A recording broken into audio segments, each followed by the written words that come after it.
ওমা আরসালনাকা ইল্লা রাহমাতাল লিল আলামিন।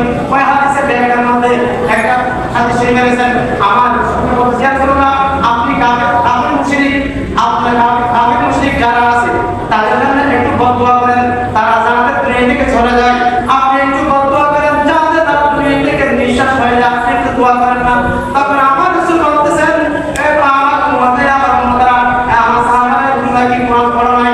আল্লাহ তাআলা আমাদের বিসমিল্লাহির রহমানির রহিম ওয়া মা আরসালনাকা ইল্লা রাহমাতাল লিল আলামিন। আল্লাহ তাআলা আমাদের পৃথিবীর বুকে সমস্ত কিছুর জন্য রহমত স্বরূপ প্রেরণ করেছেন। আমি কিভাবে অভিশাপ দেব, আমি কিভাবে তাদেরকে ধ্বংস করার জন্য দোয়া করব? আমার ভাইরা একটু চিন্তা করুন। কিন্তু আমার রাসূল বলতেছে, ও সাহাবা বলতেছে এদের জন্য ধ্বংস হওয়ার জন্য, এদের অভিশপ্ত হওয়ার জন্য দোয়া করেছেন। কিন্তু ইহুদিরা তার জন্য যারা বেঈমান ছিল তাদের উপর দোয়া করেন নাই। কিন্তু যারা আমাদের ধর্মের মধ্যে বেঁচেছে, আমাদের ধর্মের মতো মনে করে আমাদের ইসলাম ধর্ম মেনে যারা ইসলাম ধর্ম থেকে বের হয়ে গেছেন, এদেরকে আমার রাসূল অভিশাপ দিয়েছেন। বলছে আওয়াজ করে নাউযুবিল্লাহ। শুধু তাই না আর আব্দুল্লাহ ইবনে উমর রাদিয়াল্লাহু তাআলা আনহুমা قال رسول الله صلى الله عليه وسلم من حمل علينا السلاح فليس منا।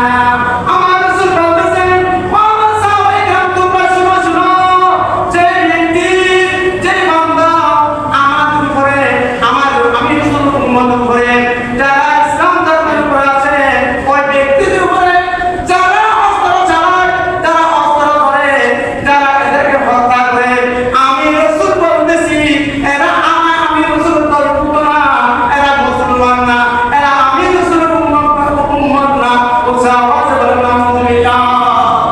আজকে আমাদের দেশের মধ্যে যে তাদেরকে হত্যা করছে মারতেছে, সবাই মুসলমান মারতেছে, অন্যরা মারতেছে। দেখো আমার রাসূল বলতেছে যারা মুসলমান বেশে আমার উম্মতকে হত্যা করবে, আমার রাসূল উম্মতের প্রতি অস্ত্র তুলবে, মত সৃষ্টি করবে, এরা আমি রাসূল উম্মতের অন্তর্ভুক্ত না। দেখো আমরা ইসলাম মেনে নামাজ পড়ে, রোজা রাখে, হজ করে, ভালো কাজ করে আমাদের আর এগুলো মূল্য কি? যদি একটা সামান্য কারণে আমাদের সব কিছু ধ্বংস হয়ে যায়, তাহলে আমরা এই কাজ থেকে দূরে থাকা আমাদের জন্য অবশ্যই জরুরি। আল্লাহ তাআলা আমাদেরকে ওই কাজ থেকে দূরে রাখুন। সবাই